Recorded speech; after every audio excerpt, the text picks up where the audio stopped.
what you gotta say, but don't play. Say what you gotta say, but don't play. Say what you gotta say, but don't play. Good morning, good afternoon, good evening, whatever time it is that you're watching this. What is up, you guys? It's your spiritual fairy godmother, and I am back. Except for I'm not back with another video. I am back with a vlog / mukbang. I'm finna go get some Chipotle, so it's gonna be a mukbang. God damn it. But yeah, I'm finna sit here and let my car warm up. I'm gonna talk to y'all a little bit. Yeah, I can't even put on chapstick during this pregnancy, like, cause then it's just like on the top of my lip, too close to my nose, and I'm smelling it all the time, and it just be like, bitch, what the fuck. But yeah, so in today's video, it's gonna be a whole lot of shit. Okay, this is gonna be a long vlog. It is like 2 days after Thanksgiving. I want to say it's like maybe the 27th. I'm supposed to be going to the Dells with Denasia for Khalil's birthday. I don't know if I'm gonna go. I'm still trying to figure out. I really don't want to let them down, but at the same time, I'm not really in the energy to go. And I think that learning to say no and learning to set boundaries when you don't want to do things is important. It's something that I'm still learning. But yeah, y'all, so I'm just finna sit here, wait till my car warm up. I'm finna go to Chipotle. I'm gonna do a mukbang, and then I'm also gonna do like a puff and paint type of thing. I don't know. I'm gonna talk to y'all about a couple different things. I definitely want to talk to y'all about a couple different things today. I got a lot on my mind. I got a lot that has been going on in my life. It feels really good today for it to be fucking almost December in a couple days, so I'm super happy about that. I'm finna go ahead, turn on my GPS, turn on my music, and then I will see you guys when we get to Chipotle. Crazy, baby. I'm so cold. I wanted you to raise my. So we here. But here we go. I came to the one on the south side because the one by my house never had what the fuck they supposed to have. So we here. I'm gonna try this again. Hello. Hello. Do you guys have plain white rice? I called about it earlier. Okay. I can check for you. Thank you. Just plain white rice? Yep.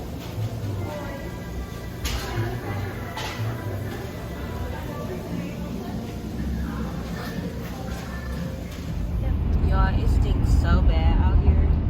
Like, I can smell the water, the lake, whatever lake. Take the exit, then continue on to North Lincoln Memorial Drive.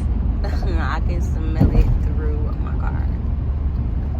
Alright, y'all, so I am back from Chipotle. I'm going to show you guys my bowl. Y'all know I get the same thing every single time, except for since I've been pregnant, I've been eating chicken again instead of the sofritas.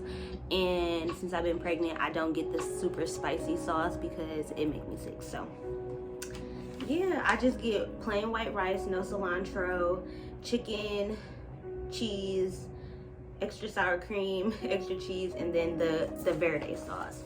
And then if you know, you know. You gotta stock up on the napkins,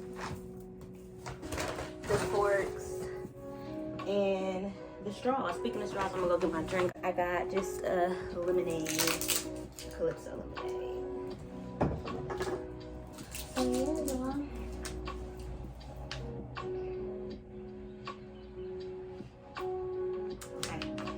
I'm so excited. I hope this food is good. I watched Get Lit with Mo and Mimi. They Chipotle mukbang from like a long ass time ago. And then I just went on a spiral of watching Chipotle mukbangs. But yeah, I also got me some chips. I never get chips. I usually get like a tortilla on the side. But they was eating it with chips, and I was just like, I want to taste it. So yeah. Whoops, that's what it's looking like. So good.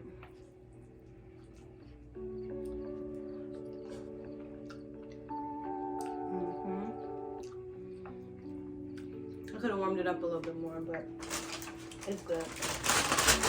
So today I kind of got a topic,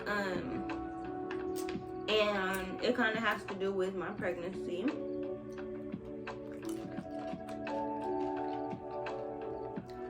But I don't just completely want this channel to turn into like a mommy channel, because I'm so much more than a mommy. I'm very complex. This is her complex.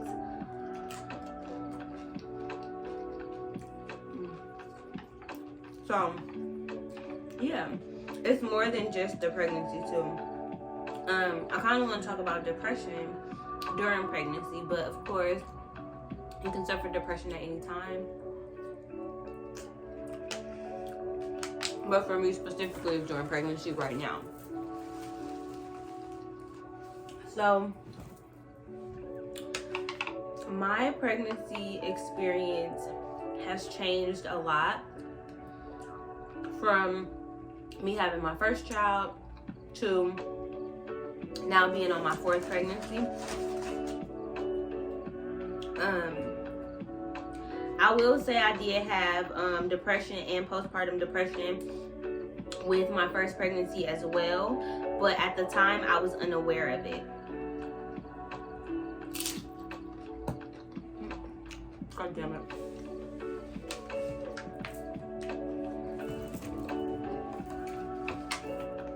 And I was younger at the time, so of course you learn more as you go. You become wiser, you are more experienced. And I've dealt with a lot more in life now on my 4th pregnancy. So pretty much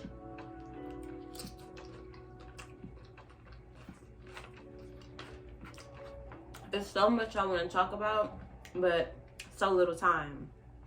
But I guess the main gist of today's reason for the discussion is because no matter how much support you have, no matter how many people you have around you, getting out of depression is really on you. And for me, realizing that has been such a hard pill to swallow. I feel like most of my life I didn't know that I was depressed or emotional or switching. As you guys know, I do have a mental health. It is called DID, dissociative identity disorder. So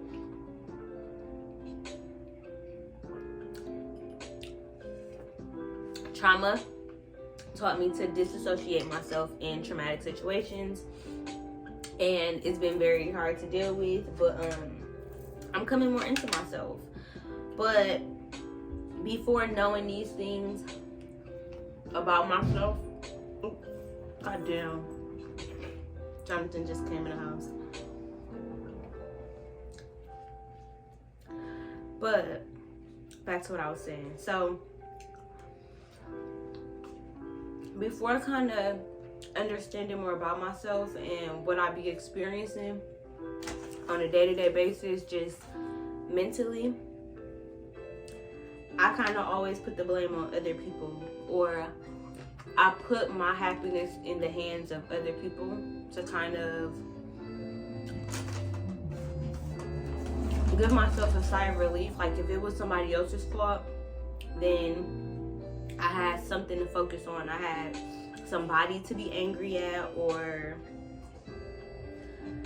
something just to not focus on what was really going on internally, which was 9 times out of 10 me dealing with trauma, me dealing with my life circumstances, and whatever I was going through during different periods and stages of my life.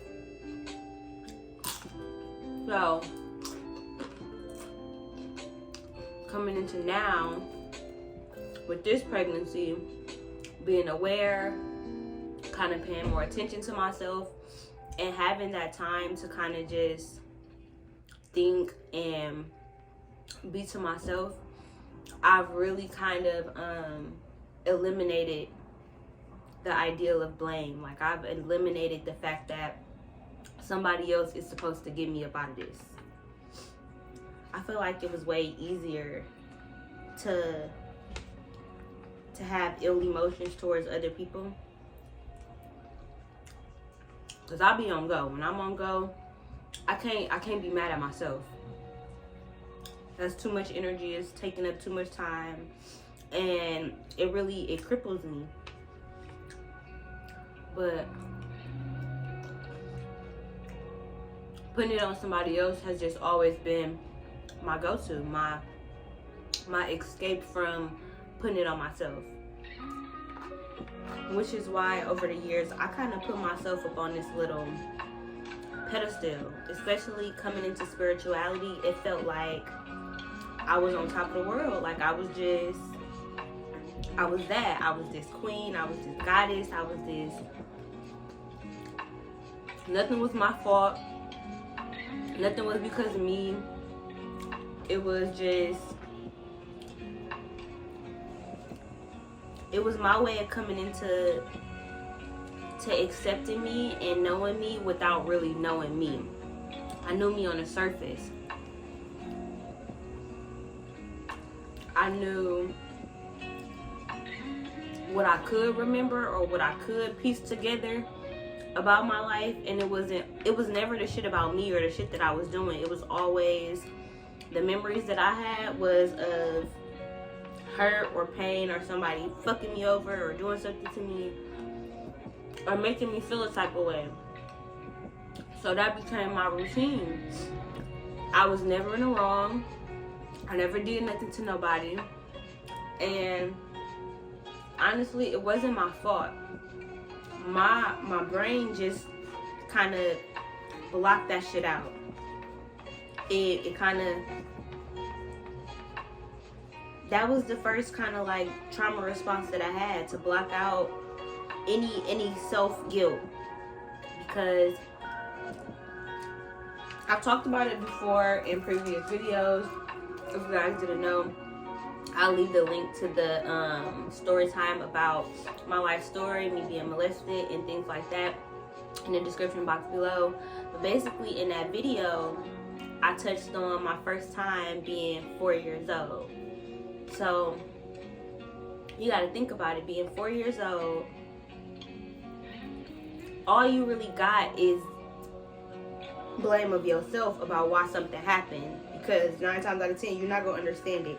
Shit, even as an adult, people who get assaulted or people who get hurt, a lot of times they place the blame on themselves, or they don't understand how to process what happened. Especially, like, that's why you don't really hear men coming forward, because they feel like, well, I should have been strong enough to fight this, or, you know, different things like that. So there's always this level of self-guilt and self-harm that comes with trauma. And with my trauma happening at such a young age and happening repeatedly, my brain just kind of went into survival mode, and that was pretty much how I got through being okay with some of the shit that was happening to me. My circumstances, the shit that was happening in my life. Growing up, I didn't really necessarily have a relationship with God or spirituality like I did coming into me being on that little high horse. I didn't understand that I was being made strong, or that, you know, everything is a divine plan. I mean, I had different religions growing up. I went to church, but I took my shahada, I became Muslim, but my mom didn't really go to church, but my family went to church. It was just kind of, religion was all over the place. So I didn't understand why things happened to me other than, well, it's my mama's fault, or it's this person's fault, or it's your fault.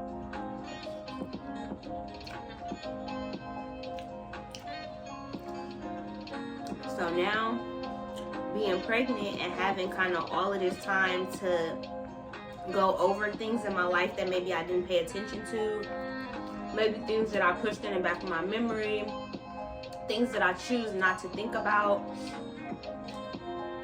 it feels like I've been more inclined to recognize that you have to have your own back. And in all those situations, I was having my own back, but in very detrimental ways to myself and to the people around me, which I felt like I didn't really have to be a good person to the people around me. Like, I was kind of a bad kid. I had an attitude. I was disrespectful. I was fast. I was just... And looking back, honestly, compared to my friends, compared to other people, I was really a good kid. But in my mind, I wanted to be so bad. Like, I wanted to rebel. I just wanted to be bad. Like, I don't know. I think I just wanted attention. For real, for real. And didn't even know how to fucking be bad. I always got caught. I always did dumb shit, and I was always fucking scared. Nonetheless, I was doing all that shit to myself. I would have relationships with the bad boys. I would still be friends with people I knew damn well I didn't need to be friends with. I would keep all my emotions bottled up. I wouldn't really talk to people. I would kind of just retreat into me, into my thoughts, and that has been an ongoing pattern. When I'm done with somebody, when I feel bad, when I feel sad, I kind of retreat right into myself. Like, and I am a Cancer, so I mean, it makes sense to retreat into my shell, because that's what makes me feel safe. That's what makes me feel comfortable, going into my mind. That's my little shell. And I didn't realize how sometimes I could get stuck there, which is kind of what made me want to talk about this topic today, because this pregnancy has honestly had me stuck in my mind for like a month now. And recently, like the past 3 or 4 days, I've just been coming back into the world. It's like I can feel myself kind of coming out of a dark place. And when I think about how I came out of my dark place, it's not, this person motivated me so much, and I was kicking it with my friends that made me feel good, or I did this and that made me feel good. It was really accepting the fact that I was in a dark place. It didn't have nothing to do with nobody else. There was nothing that nobody else could do for me, especially with me being sick all the time. I couldn't, not that I couldn't rely on anybody, but emotionally, I couldn't. Nobody was experiencing what I was experiencing. Nobody could feel what I was feeling, no matter how many people you talk to about it. Doctors, family, friends. Nobody is walking in your shoes. And even outside of pregnancy, if you're just going through a depression, or you're going through anxiety, or you having, you know, just a period where you're down in life, you can't expect other people to 100% know what you're going through, even if you explain it to them, even if you're vocal, even if you open your mouth about it. Nobody gonna really get it. It's up to you to really like accept that dark place, sit in it, and figure out why you there. Can't nobody help you out of that. Can't nobody tell you why you there. Can't nobody nurse you back to health. It's literally on you. As a person, you come in this world alone, and you really gotta kind of figure it out alone. You could have the best parents. You could have the best circle of people around you, but nobody is on your journey. Nobody is doing what you're doing, and nobody has the same purpose as you. So allowing yourself to kind of feel your shit, to go through your shit, to experience your shit, it can't always be on somebody else. A lot of times we blame shit, our upbringing or the relationships that we in, haters, this, my boss is getting me down, or this person is doing this. And in every situation, we're allowing it. We're accepting it until we not. Until you get so uncomfortable with your circumstances that you got to make the change for yourself. It just has to be that way. I feel like that's how you learn self-love. That's how you learn what you will and won't tolerate. That's how you learn how much you really care about yourself, by what you're willing to put up with or what you're willing to continue to go through. And I have that now. Like, I feel like I love myself more today than I did a month ago, or what I thought. I was so happy a month ago, but I was ignoring maybe my feelings because I was so on go. So what seemed like happiness was really ignorance, and ignorance is bliss. Being in a dark place is not a bad thing. It's not a thing to be ashamed about. It's not a thing to feel guilty about. And most of this month, I did feel that. I felt guilty. I felt like a burden. I felt less than because I was in a dark space. And while you in it, if y'all in it, just know that you're not the only one going through it. You're not the only one feeling like that. And a lot of times, the motherfuckers you see walking around with this happy face on, they not happy. All of us got some shit we going through. We got some shit that we battling. We got some shit that we're experiencing. And at any given time, we can choose to love ourselves out of that experience or out of that circumstance. You just gotta want it bad enough. You gotta want that change bad enough. You can't wait for somebody to help you. You can't wait for somebody to pick you up. Not even God. You can't keep praying for something and you ain't doing nothing to get what you just prayed for. You gotta actively love yourself enough to be like, damn, I want that shit. I want that. I want that for myself. You say you want a business, you gotta work them 24 hours a day.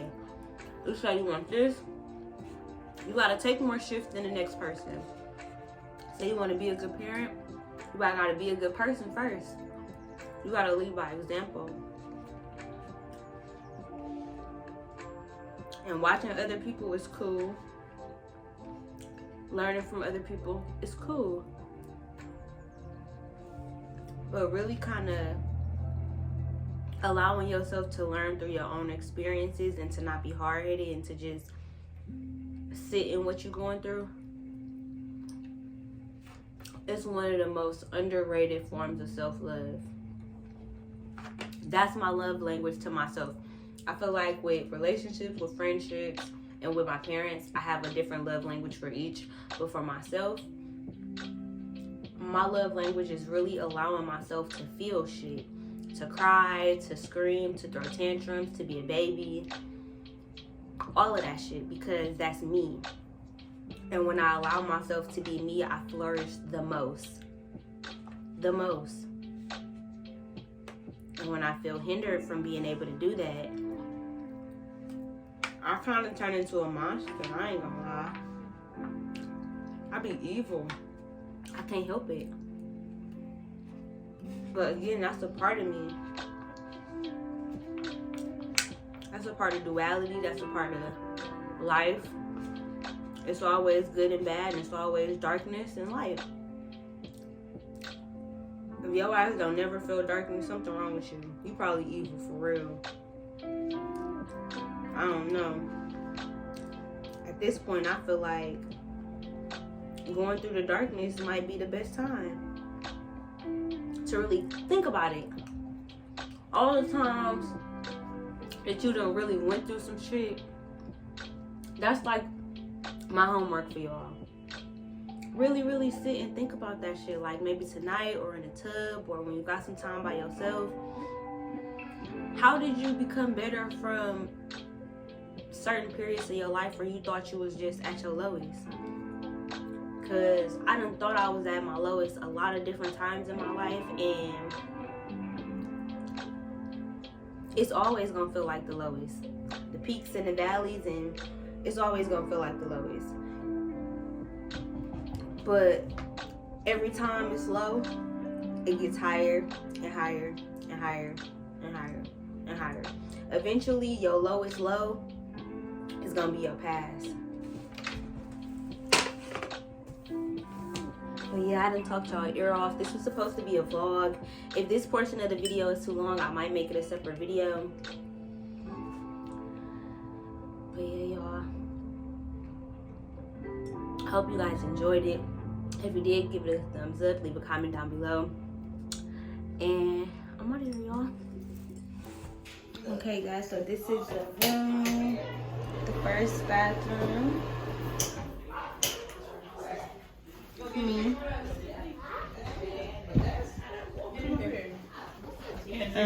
What's this? Bunk beds. Oh, this is the kids' room. Oh, excuse me. Now you gotta clean that up, so you know that. Kids' room. It's Bunk the bed, boys' little room. TV. It's the boys' room. Let's go. He said it's the boys' room.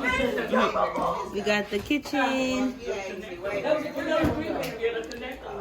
That cake I can't wait to sing. Happy birthday for and eat. We got a full kitchen, dishwasher, couple garbages.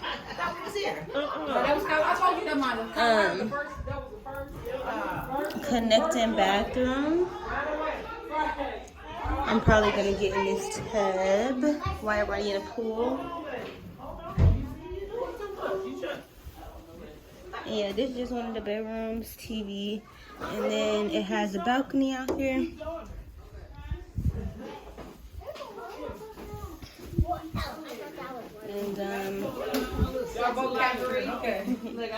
And then just the living room, the chill space, and then that. Ready for the pool right away? Oh.